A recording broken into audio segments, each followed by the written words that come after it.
మొన్న కురుకురే, నిన్న నూడిల్స్, నేడు చాక్లెట్స్ అన్నీ చిన్నపిల్లలు ఇష్టంగా తినేవే. అయితే వీటి ద్వారానే ఆయా కంపెనీలు విషాన్ని పంచుతున్నాయి. ఆ విషయాన్ని సాక్షాత్తు కేంద్ర ఆరోగ్య శాఖ, ఆహార భద్రతా విభాగాలు తేల్చిన నిజాలు. ఇవే ఇప్పుడు దేశాన్ని కుదిపేస్తున్నాయి. ఫాస్ట్ ఫుడ్ తినటానికి అలవాటు పడ్డ ప్రజలను తెలివిగా కంపెనీలు ఎంచక్కా క్యాచ్ చేసుకుంటూ లాభాలను ఆర్జిస్తున్నాయి.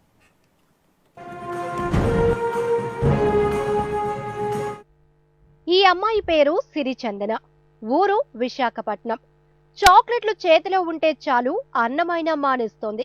రోజు అన్నం తినే ముందు ఒక చాక్లెట్ తినటం ఈ అమ్మాయికి హాబీ. అలా తినకపోతే నిద్రే పట్టదట. సరే, ఆ స్టోరీని పక్కన పెట్టి ఒకసారి అసలు కథలోనికి వెళ్దాం. వైజాగ్ లోని ఆదర్శ నగర్ ఓల్డ్ డైరీ ఫామ్ వద్ద ఉన్న ఓ షాపుకు వెళ్ళింది సిరి.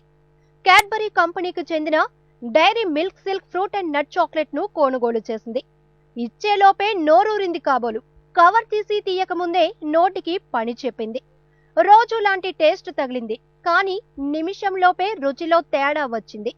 అరే ఏంటా అని చాక్లెట్ ను తేరిపారా చూసి అవక్కైపోయింది. అసలు విషయం ఏంటంటే, ఆ చాక్లెట్ లో పురుగులు ఉన్నాయి. ఒకటా రెండా, 10కి పైగానే ఉన్నాయి. అప్పటికి కొంత భాగం తినటం వల్లే రుచిలో తేడా వచ్చిందని అర్థమైంది సిరిచందనకు. ఏంటి ఇలా వచ్చాయని 4 చివాట్లు పెట్టింది షాపు నిర్వాహకుడికి. అప్పటి వరకు ఆ విషయం తెలియని షాపు యజమానికి కంగారు పుట్టింది. పురుగుల విషయం బయట పెట్టవద్దని బతిమిలాడాడు. మరో చాక్లెట్ ఇస్తానని కూడా చెప్పాడు. అయినా వెనక్కు తగ్గలేదా అతివ. ఇదిగో చూడండి, 1, 2, 3, అమ్మో ఎన్ని పురుగులున్నాయో. లబలబం అంటూ చాక్లెట్ నుంచి బయటకు వస్తున్నాయి.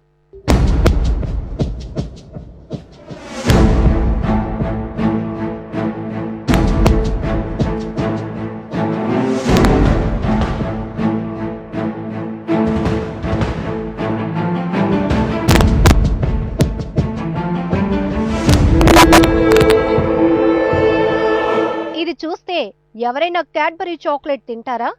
పిల్లలు జాగ్రత్త. ఈ కంపెనీ చాక్లెట్లు తినే ముందు 1కి 2 సార్లు సరి చూసుకోండి. చాక్లెట్లలో పురుగులు ఉన్న విషయం ఆ నోటా ఈ నోటా పాకి ఇప్పుడు వైజాగ్ లో హాట్ టాపిక్ అయింది.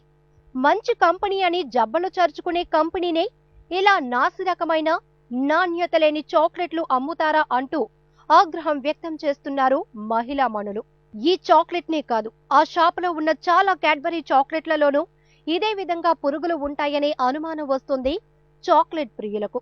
ఇప్పటికైనా అధికారులు ఈ విషయంపై దృష్టి పెట్టి నాణ్యత లోపించిన తినుబండారాలను అమ్మిన కంపెనీలపై చర్యలు తీసుకోవాల్సిన అవసరం ఎంతైనా ఉంది.